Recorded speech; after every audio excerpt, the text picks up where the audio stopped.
بسم اللہ الرحمن الرحیم۔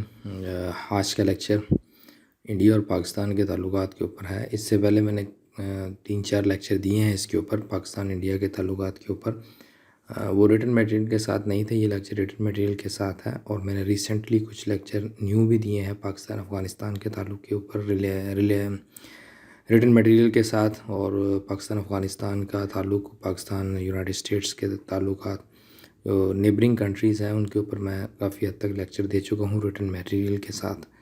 جو نئی ویب سائٹ ہے، میں تقریباً کوشش کر رہا ہوں کہ جتنے میرے پاس اس وقت کے لیکچر دیے اور نوٹس بنائے ہوئے ہیں ان کو میں وقتاً فوقتاً اپ ٹو ڈیٹ کرتا رہوں یہاں پر۔ تو لیکچر کو میں سٹارٹ کرتا ہوں آج۔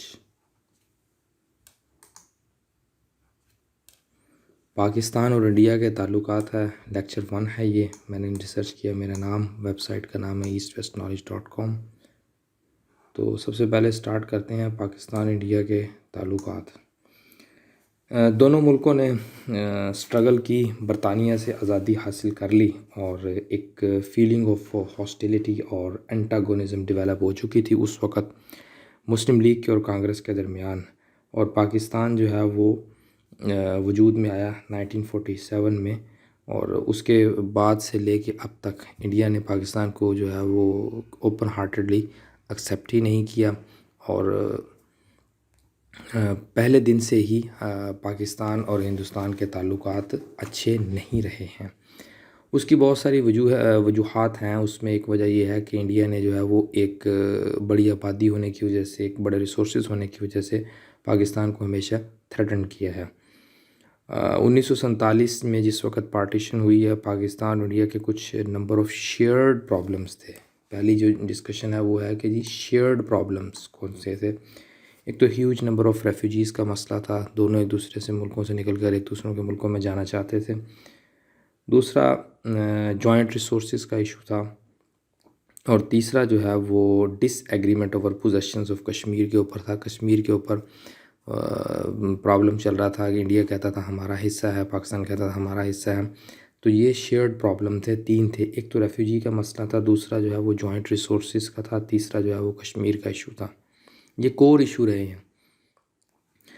دنیا کی سب سے بڑی مائیگریشن ہوئی 1947 میں، مسلمان ہندوستان سے موو کر کے پاکستان آئے، اور یہاں سے ہندو جو ہے وہ ہندوستان میں گئے۔ تو اس کے علاوہ دوسرا مسئلہ اس میں جب مائیگریشن ہو رہی تھی تو ریلیجیس مائنورٹیز کا مسئلہ تھا ہر ملک کے اندر۔ تو ایک فیلنگ آف ہاسٹیلیٹی 2 ریلیجیس کمیونٹیز کے اندر اس وقت بہت زیادہ ہائی تھی، اور ایک بلڈی قسم کا سین بھی کریٹ ہوا تھا 1947 میں، جس وقت لوگ آ رہے تھے، اور یہ بھی کہا جاتا تھا کہ ایک ٹرین چلتی تھی وہاں سے، تو جب پاکستان پہنچتی تھی تو اس ڈبے میں یا اس ٹرین کے اندر بہت کم مسلمان زندہ واپس پہنچتے تھے۔ اس میں جو ہے وہ کچھ سکھ کمیونٹی بھی اس وقت بہت زیادہ وائلنٹ ہوئی تھی، اور ہندو بھی وائلنٹ تھے۔ کچھ پاکستان سے بھی ہوں گے، ایسی بات نہیں ہے، دونوں طرف سے تھا، لیکن وہاں پر زیادہ تھا۔ تو اس کے نتیجے میں اپریل 1950 میں پاکستان کے جو پرائم منسٹر تھے لیاقت علی خان، انہوں نے ایک ایگریمنٹ سائن کیا تھا نہرو کے ساتھ، اور اس کو مائنورٹیز پیکٹ بھی کہا جاتا تھا، اور دونوں لیڈرز نے ایک دوسرے کی جو ریلیجیس پروٹیکشن تھی وہ اس کی بات کی، اور اس کا جو مسئلہ تھا ریلیجیس فریڈم کا وہ حل کیا، اور مائیگریشن کا مسئلہ حل کیا۔ تو اس سے جو ہے وہ کچھ تھوڑی بہت چینجز نظر آئی تعلقات میں، لیکن ایگریمنٹ جو ہے وہ وقت کے ساتھ سلو ہو گیا، لیکن اس کے اوپر پھر بعد میں کوئی زیادہ کام نہ ہو سکا۔ اس کے بعد دوسرا ایشو ہے ریفیوجیز کا، میں نے مکمل کر دیا۔ دوسرا ہے جی ریسورسز کا ایشو۔ جس وقت دونوں ملک علیحدہ ہوئے ہیں تو اس میں کچھ آرمز کا تھا، کچھ آرمز کی فیکٹریوں کا ایشو تھا، اور کچھ پیسے کا تھا۔ اس میں جو ہے وہ ہندوستان نے پاکستان کو جو ہے اس کا جو بنتا حصہ تھا وہ دینے سے انکار کر دیا تھا پاکستان گورنمنٹ کو، اور پاکستان کے جو ہے وہ اور اس کے بارے میں، ہندوستان کے بارے میں شکوک و شبہات مزید ڈیولپ ہو گئے کہ یہ فیوچر میں بھی ہمارے ساتھ ٹھیک نہیں کریں گے۔ اس کے بعد دوسرا انہوں نے اسی کے دوران جو واٹر ریسورسز کا تھا اس میں بھی ہمارے لیے ایک ایشو کریٹ کیا۔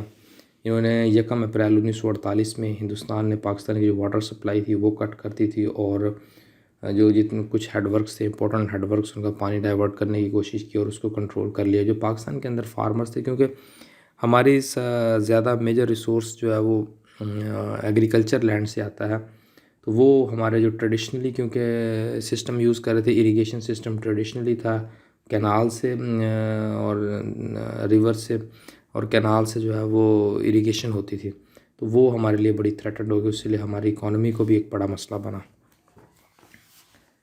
تو پھر اس پرابلم کو سالو کرنے کے لیے 10 سال کی جو گارنٹی کے ایک ایگریمنٹ سائن کیا تھا انڈس واٹر ٹریٹی جس کو کہتے ہیں under the guarantee of world bank, تو یہ ایک ایشو اس طرح سالو ہوا تھا. تیسرا ایشو تھا کشمیر کا ایشو. کشمیر کے اوپر میں ویسے ایک لیکچر میں نے دیا ہوا ہے, لیکن یہاں پر میں جسٹ بریف ڈسکشن کر رہا ہوں کہ کشمیر کا مسئلہ یہ تھا کہ جس وقت پارٹیشن ہوئی تھی کہ جو علاقے ہندو میجورٹی میں ہیں وہ ہندوستان کے شامل ہو جائیں گے, ساتھ شامل ہو جائیں گے وہ اپنی جغرافی اور اس طرح کی چیزوں کو دیکھتے ہوئے. جو مسلم میجورٹی ایریاز ہیں وہ مسلمان کے ساتھ شامل ہوئے. اس وقت کشمیر کے اندر مسلم میجورٹی زیادہ تھی, اب بھی زیادہ ہے, لیکن اب اس کو جو ہے وہ اسرائیلی ماڈل لگا کر ڈائیورٹ کرنے کی کوشش کی جا رہی ہے. تو دوسری چیز یہ ہے کہ 1949 میں جس وقت سیز فائر ہوا ہے, لیکن اس سے پہلے ایک ہم انڈیا کے ساتھ اس کے اوپر جنگ بھی لڑ چکے ہیں. پھر 1955 میں انڈیا کو فورس کیا پاکستان نے کہ وہ جو جس کو ہم کہتے ہیں رائے شماری ریفرنڈم وہ کروایا جائے اکارڈنگ ٹو UN, جو یونائٹڈ نیشن کی جو ریزولیشن تھی اس کے مطابق چلا جائے. پھر 1957 کے اندر یونائٹڈ نیشن سیکورٹی کونسل تھی, وہ اس کو پریشانی لاحق ہوئی دوبارہ, کیونکہ انڈیا پھر دوبارہ کوشش کر رہا تھا کہ اس کو اپنا ڈسپیوٹڈ ٹیریٹری کو اپنا حصہ بنا لے. تو اس کے بعد بھی پھر یہ مسئلہ چلتا رہا.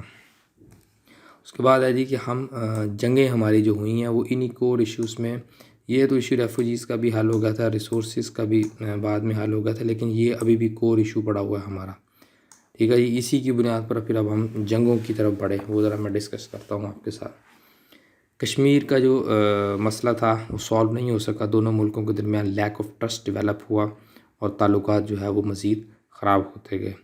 انڈیا جو ہے وہ پریشان تھا کہ پاکستان کو ایڈ مل رہی ہے یونائٹڈ اسٹیٹس کی طرف سے, لیکن وہ ایڈ جو ہے وہ سوویت یونین کی کنٹینمنٹ کے لیے دے رہا تھا, لیکن پاکستانی یوز کر رہے ہوں گے اس کام کے لیے بھی.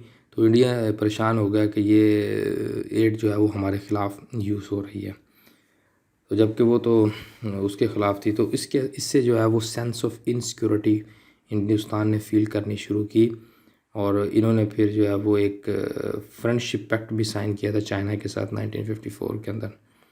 بہرحال پھر 1962 کے اندر انڈیا اور چائنا کے درمیان وار ہوئی, پوزیشننگ آف دا بارڈر دونوں ملکوں کے درمیان. چائنا نے جو علاقہ کلیم کیا تھا وہ لے لیا اور پھر سیز فائر ہو گیا. اس سے پھر اس دن کے بعد سے اب تک چین کے ہندوستان کے ساتھ تعلقات اچھے نہیں ہیں, اور یہ ہمارے لیے بڑی بینیفیشل ہوئی کہ ہم دونوں ملک ایک دوسرے کے قریب آ گئے. اس کے علاوہ پھر اسی کشمیر کے مسئلے کو لیتے ہوئے ہماری ایک وار ہوئی ہے جس کو 1965 کی وار کہتے ہیں. تو 1965 کی وار میں سے پہلے پاکستان نے فورس کی انڈیا کو کہ وہ ایکسیپٹ کرے انڈیپینڈنٹ ٹرائیبیونل کہ سیٹل کرے بارڈر ڈسپیوٹ, جس میں رن آف کچھ کا مسئلہ ہے سندھ یا راجستھان بارڈر کے ساتھ جو ہمارے کشمیر سندھ کے ساتھ لگتا ہے, اس مسئلے کو حل کیا جائے. دوسرا جو ہے وہ کشمیر کے ڈسپیوٹ کو حل کیا جائے. ٹھیک ہے جی, according to United Nation resolution, یہ انٹرنیشنل باڈی کے مطابق اس کو حل کیا جائے. اس کے بعد پاکستان کی یہ جو اسٹریٹجی تھی, پاکستان نے ایک اسٹریٹجی یوز کی تھی کہ وہ انکریج کرے گا جو اپرائزنگ ہو رہی ہے انڈین کنٹرول کشمیر میں, اور پاکستان جو ہے وہ کچھ فورسز بھی بھیجے گا اس کو سپورٹ کرنے کے لیے تاکہ ہمارا مسئلہ حل ہو سکے. پھر اگست 1965 میں کچھ آرم گوریلاز نے انفلٹریشن کی انڈین آکوپائڈ کشمیر کے اندر with orders to contact rebels کے ساتھ کریں اور لوکل اپرائزنگ کو سٹارٹ کریں. تو اس سے کیا ہوا تھا, to the surprise of the Pakistanis, بہت سارے لمیٹڈ لوکل ایریا کو سپورٹ تو کر سکے تھے, لیکن وہاں سے کچھ خاص امداد نہ مل سکی, سپورٹ نہ مل سکی, لیکن یہ فیلور کی طرف چلے گئی. اس کے نتیجے میں کیا ہوا, 1 ستمبر 1965 کو پاکستان آرمی نے اٹیک کیا انڈین کنٹرول کشمیر کے اوپر کہ وہ سپلائی کٹ کر دے گا کشمیر سے ہندوستان کے. اس کے مقابلے میں پھر انڈیا نے 6 ستمبر کو اپنے ٹروپس بھیجے ریٹیلیشن کی by attacking forces the border of near Lahore کے پاس انہوں نے ہمارے پر حملہ کیا تھا، لیکن پاکستانی توقع نہیں کر رہے تھے کہ ایک اتنا بڑا لارجلی انڈیفینڈڈ ایریا پر یہ اٹیک کریں گے۔ دوسرا پھر انہوں نے ایک اور اٹیک کیا تھا سیالکوٹ سیکٹر پر، اس کو جو ہے وہ ریپلس کر دیا گیا تھا یا پش بیک کیا گیا تھا۔ تو ایک فل فلج وار جو ہے وہ دونوں کنٹریز کے درمیان چھڑ گئی تھی۔ تو تقریباً 3 ویکس آف فائٹنگ دونوں ممالک کے درمیان سیز فائر ہو گیا تھا۔ پھر جنوری 1966 میں سوویت یونین نے ایک ارینجمنٹ کی تھی سیز فائر کے لیے، کانفرنس کی تھی تاشکند کے اندر، سوویت ریپبلک آف ازبیکستان۔ اس میں یہ تھا کہ دونوں ممالک مستقبل میں چل کر جو ہے وہ خود ہی اپنا مسئلہ حل کر لیں گے، انٹرنیشنل باڈی کو اس میں شامل نہیں کریں گے۔ تو اس کے بعد پھر انڈیا جو ہے وہ اس کو یوز کرتا رہا اس ایشو کو۔ میں اس کی وجہ بتاتا ہوں کہ کشمیر کا مسئلہ کیوں نہیں سولو ہو سکا۔ اسی سے جو کنکلوژن نکلتا ہے وہ یہ ہے کہ ایک تو انڈیا جو ہے وہ اسٹرانگر تھا اور مور ڈٹرمائنڈ تھا پاکستان سے، جیسا پاکستان ریئلائز کر رہا تھا۔ دوسرا میجر مسئلہ یہ تھا کہ یونائٹڈ اسٹیٹس، جیسے ہماری 1965 کی وار یونائٹڈ اسٹیٹس نے اور برطانیہ نے مل کر دونوں نے پاکستان کے اوپر آرم امبارگو لگا دی تھی ویپن سیل کرنے کے۔ اس نے کہا ہم آپ کو ویپنس نہیں سیل کریں گے۔ اس سے یہ ہوا تھا ہم زیادہ ریلائی کرتے تھے ویسٹ کے اوپر، کیونکہ وہ تو راشیا سے بھی لے رہے تھے اس زمانے میں انڈیا، تو ہم ان کے اوپر زیادہ ڈیپینڈ کرتے تھے، اس سے ہمیں زیادہ نقصان پہنچا۔ تو اسی وجہ سے پھر ہمیں مجبوراً جو ہے وہ ڈپلومیٹک انٹرونشن لینی پڑی چائنا کی، جس سے پھر چین نے جو ہے وہ تھریٹن کیا کہ وہ انڈیا اپنے حرکتوں سے باز رہے اگر پاکستان کی سوورنٹی خطرے میں پڑی۔ یہ 1965 کی وار کا میں نے تھوڑا سا مختصر آپ سے ڈسکشن کیا۔ پھر اس کے بعد وار آف 1971 1971 میں جس وقت بیلنس آف ملٹری پاور جو انڈیا کے حق میں زیادہ تھا، پاکستان کا جو بیلنس آف ملٹری پاور ہے وہ کم تھا، انڈیا کی فورس زیادہ تھی 1971 میں۔ اس کے پاس اسٹرانگر اکانومی تھی، لارجر پاپولیشن تھی دین پاکستان سے، اور یہ ایک اچھی اور کنسیڈریبل آرمی ڈیولپ کرنے کے قابل تھا پاکستان سے۔ انڈیا نے جو ہے وہ ریلائی کیا تھا، جو سپورٹ لے رہا تھا سوویت یونین سے، اور اس نے ایک پیکٹ بھی سائن کیا تھا، peace friendship treaty of peace friendship and commerce in August 1971 کے اندر۔ اسی وقت پھر سول وار بروک آؤٹ ہو گئی تھی ایسٹ پاکستان میں، اور انہوں نے آزادی کا اعلان کر دیا تھا۔ تو انڈینس نے اس اپرچونٹی سے فائدہ لیا اور وہاں پر جو ہے وہ سپورٹ کرنا شروع ہو گیا، اور اس سے پھر پاکستان کو شکست ہوئی، وار ہوئی، پاکستان کو شکست ہوئی، اور پاکستان کے 90,000 سولجرز کو قیدی بنا لیا گیا تھا ہندوستان میں۔ پھر 1972 میں بھٹو اندرا گاندھی سے ملے، اور کیونکہ پاکستان کی پوزیشن ویک تھی تو اس میں پھر شملہ ایگریمنٹ ہوا تھا 1972 کے اندر۔ بارگیننگ پوزیشن ہم اچھی نہیں کر سکتے تھے، اس سے پھر جو ہے وہ دوبارہ آپس میں دونوں ملک مل کے مسئلہ سالو کر لیں گے، اور مسئلہ پھر نہ سالو ہو سکا۔ اس کے بعد ہمارے تعلقات کیسے رہے ریلیشنز آفٹر 1971 میں؟ انڈیا نے 1974 میں فرسٹ نیوکلیر ویپن ٹیسٹ کیا تھا نیئر راجستھان۔ کوئی بھی ملک جس وقت نیوکلیر پاور بنتا ہے اس کو 6 ٹیسٹ کرنے اس کے لیے لازمی ہوتے ہیں، تو یہ پاکستان کی جو لیڈرشپ تھی اس کے لیے ایک بڑا گریٹ الارم تھا۔ اور آپ کو میں ایک بات بتاؤں، ایک پروگرام سن رہا تھا ڈاکٹر عبدالقدیر خان کا، اس میں انہوں نے کہا کہ جس وقت پاکستان نے یہ دیکھا کہ ہندوستان نیوکلیر ویپن بن چکا اور انہوں نے پہلا ٹیسٹ بھی کر لیا، تو اس نے کہا ہماری آج 6-7 لاکھ فوج کسی کام کی نہیں ہے، ٹیکنالوجی کی اتنی اہمیت ہے۔ اس کے علاوہ پھر دوسری چیز یہ تھی کہ پاکستان کے جو ریلیشنز تھے وہ تھوڑے سے پھر دوبارہ خطرے میں پڑ گئے، کیونکہ بیلنس آف پاور پاکستان کے نئے پاس نہیں تھا خطے کے اندر۔ تو اس کے مقابلے میں پھر ذوالفقار علی بھٹو نے کہا کہ ہم گھاس کھائیں گے اور اپنے آپ کو جو ہے وہ نیوکلیر ویپن بنائیں گے۔ پھر پاکستان کے جو ریلیشن تھے ہندوستان کے ساتھ وہ کشیدہ ہی رہے 70 کی دہائی میں۔ پھر اس کے بعد ضیاء پاور میں آیا تھا 1977 کے اندر، تو اس سے پھر کچھ امپروومنٹ ہوئی تھی۔ اس نے جس وقت سگنیفیکنٹ ایڈ ریسیو کیا یو ایس اے سے سوویت یونین کی کنٹینمنٹ کے لیے پالیسی ان افغانستان میں، تو اس سے پھر جو ہے وہ کشمیر کا ایشو ریمینڈ امپورٹنٹ ہو گیا۔ تو ضیاء کی جو مین پرائورٹی تھی کشمیر بھی تھا، لیکن پھر اس وقت جو ہے وہ افغانستان میں بزی تھے، وہ سپورٹ وہاں پر کر رہا تھا، تو اس سے جو ہے وہ ریلیشن اچھے ہمارے کئی سال تک ڈیولپ ہو گئے تھے ہندوستان کے ساتھ۔ پھر 1980 کے ابتدا میں Indian face uprising by the Sikh community, Punjab سے خالصتان کی جو موومنٹ چلی ہے، سکھوں نے وہاں پر جو ہے وہ انسرجنسی شروع کر دی تھی، اس کا بھی جو ہے وہ پاکستان کو ٹھہرایا گیا تھا ذمہ دار. پھر اکتوبر 1984 میں اندرا گاندھی قتل ہوئی تھی، وہ کہ سکھ گارڈ نے قتل کیا تھا. اس کا بھی کہتے ہیں کہ پاکستان کا اس کے پیچھے ہاتھ، اور جو سکھوں کی سیپریٹسٹ موومنٹ چل رہی ہے اس کے پیچھے بھی پاکستان کا کہتے ہیں کہ رول ہے. ہندوستان کا یہ کلیم ہے.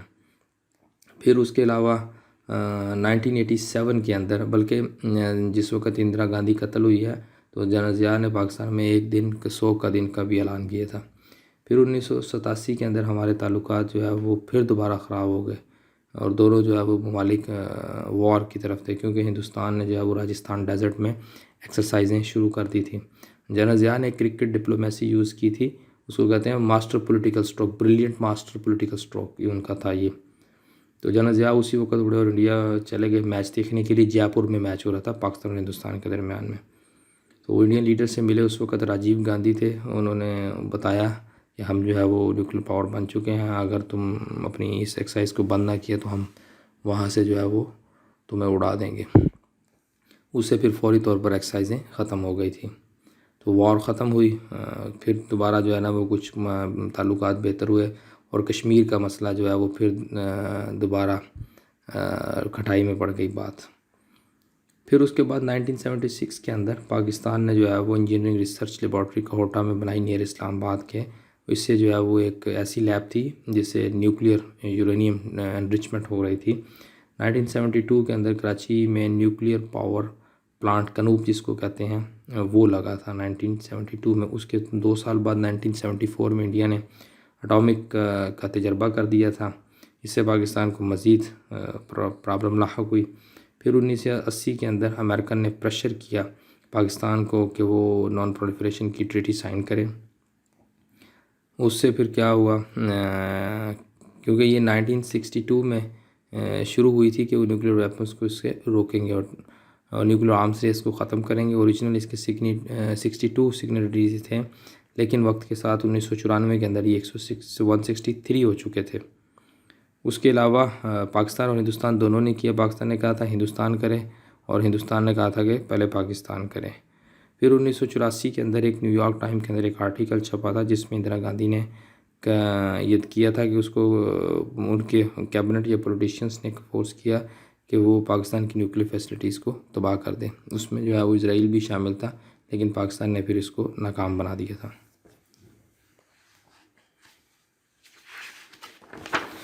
اس کے بعد ہمارا اب ہے نیوکلیر ایشو. نیوکلیر ایشو ہمارا ذوالفقار علی بھٹو نے سٹارٹ کیا تھا، اور اس کو پایہ تکمیل تک جنرل ضیاء نے پہنچایا، اور اس میں صدر غلام اسحاق خان کا بھی بہت زیادہ ہاتھ ہے. جس وقت بے نظیر بھٹو آئی ہیں انہوں نے آفر کی کہ نیوکلیر فری سب کانٹیننٹ کرتے ہیں، تو گاندھی نے اس کو سیریس نہیں لیا. پھر مئی 1998 تک انڈیا نے اپنے ریمیننگ ٹیسٹ مکمل کیے اور خود کو جو ہے وہ نیوکلیر پاور ڈیولپ کر لیا. پھر اس کے 2 ہفتے بعد پاکستان نے بھی 6 ٹیسٹ مکمل کیے اور خود کو نیوکلیر پاور ڈیولپ کر دیا. پھر اس سے انٹرنیشنل جو ہے وہ چیخ و پکار شروع ہو گئی اس ٹیسٹ کے بعد، اور دونوں ملکوں نے کہا کہ ہم نے اپنے سیلف ڈیفنس کے لیے ڈیولپ کیے ہیں. تو پھر یونائٹڈ نیشن نے ایک یونانیمس ریزولوشن پاس کی اور دونوں ملکوں کو کہا کہ وہ اپنے نیوکلیر پروگرام ترک کر دیں، جس میں سیکرٹری جنرل کوفی عنان نے بھی کہا تھا کہ وہ دونوں ممالک جو ہے وہ Pakistan India comprehensive test ban treaty کو سائن کریں. پھر جون 1998 کے اندر 1998 کے اندر پاکستان نے اناؤنس کیا کہ پاکستان جو ہے وہ اپنے نیوکلیر ٹیسٹ کو اب سٹاپ کر دے گا، مزید ہم ٹیسٹ نہیں کریں گے. اس کے بعد پھر کارگل کا کانفلکٹ ہے، وہ ذرا ہم دیکھتے ہیں کہ کارگل کا کانفلکٹ کیا ہے. کارگل کا کانفلکٹ یہ ہے کہ جو نیوکلیر ٹیسٹنگ کا ایگریمنٹ ہوا، کوشش تھی کہ دونوں ملکوں کے درمیان ٹینشن کم ہو جائے گی. پرائم منسٹر پاکستان کے نواز شریف تھے اور ہندوستان سے جو ہے وہ واجپئی تھے. دونوں فروری میں ملے 1999 کے اندر واگا بارڈر کے پاس، اور ایک ڈکلیریشن ایشو کیا جس کو لاہور ڈکلیریشن کہتے ہیں. اور اس میں یہ تھا کہ دونوں ممالک ایگری ہوئے کہ وہ کچھ میجرمنٹ ایسے لیں گے جس سے ہمارے تعلقات بہتر ہوں گے. لیکن تعلقات کشمیر کا جو مین ایشو تھا اس کی وجہ سے پھر وہ انڈیا سالو بھی نہیں کرنا چاہتا تھا، تو اس وجہ سے وہ بہتر نہیں ہونے. پاکستان پھر دوبارہ تھوڑا سا غصے میں آیا کہ انڈیا جو ہے وہ یونائٹڈ نیشن کی جو 1948 کی ریزولوشن ہے انڈیا اس کے مطابق کام نہیں کر رہا اور کشمیریوں کو آزادی نہیں دے رہا ہے. پھر اپریل 1999 میں مسلم گوریلاز نے کراس کی the line of control, the unofficial border between free Kashmir and Indian occupied Kashmir اس کو کہتے ہیں. اور یہ انہوں نے وہاں پر کیپچر کر لیا تھا ہندوستان کا علاقہ جس کو ٹاؤنز آف کارگل اینڈ دراس کہتے ہیں. تو پاکستانی گورنمنٹ نے ڈینائی کیا ہے ایسی انوالومنٹ کو، اور پاکستان نے کہا کہ پاکستان کی پیراملٹری فورسز جو ہے وہ اس میں شامل نہیں ہیں. تو اس کے علاوہ پھر انڈیا نے ایک کاؤنٹر اٹیک لانچ کیا تھا اور فائر کیے تھے کوئی شیل 2.5 لاکھ اور راکٹس اس میں شامل ہیں. تو اس کے 2 ایئر کرافٹ نے پاکستان کی ایئر سپیس کراس کے پاکستان اس میں سے ایک شوٹ ڈاؤن کر دیا تھا. انٹرنیشنل کمیونٹی پریشان ہوئی کہ لاہور ڈکلیریشن ابھی سائن ہوا، پھر دونوں ممالک وار کی طرف چلے گئے تھے، اور دونوں ملک نیوکلیر پاور ہیں. تو مئی اور جون 1999 میں Pakistani forces push back eventually واپس آ گئی تھی، کیونکہ نواز شریف کو پریشرائز کیا. یونائٹڈ اسٹیٹس کے پریزیڈنٹ تھے اس وقت کلنٹن، انہوں نے کہا کہ اپنی پاکستانی فورسز جو ہے وہ انڈین ہیلڈ ٹریٹری کے اندر ہیں، اس کو واپس بلاؤ. تو یہ ایک کارگل کانفلکٹ ایک میجر بلو تھا پاکستان انڈیا ریلیشن میں، کہ جو اس نے پھر نواز شریف کی گورنمنٹ کو بھی ڈیمیج کیا. ہمارے تعلقات اچھے نہیں ہو سکے لاہور ڈکلیریشن کی وجہ سے. پھر انڈیا نے کلیم کیا کہ انہوں نے 4000 سے 6000 پاکستان کے ٹروپ مارے ہیں. اس کے علاوہ یہ جو اس سے پھر نواز شریف کی انپاپولرٹی میں کنورٹ ہو گئی، اور کارگل کا مسئلہ جو ہے وہ اس کے تختہ الٹنے کا سبب بنا. اس کمنگ لیکچر میں میں پھر مزید چیزیں اپلوڈ کر دوں گا تاکہ لوگوں کو ہیلپ ہو سکے، لیکچر کو سننے کے لیے شکریہ. Thank you very much.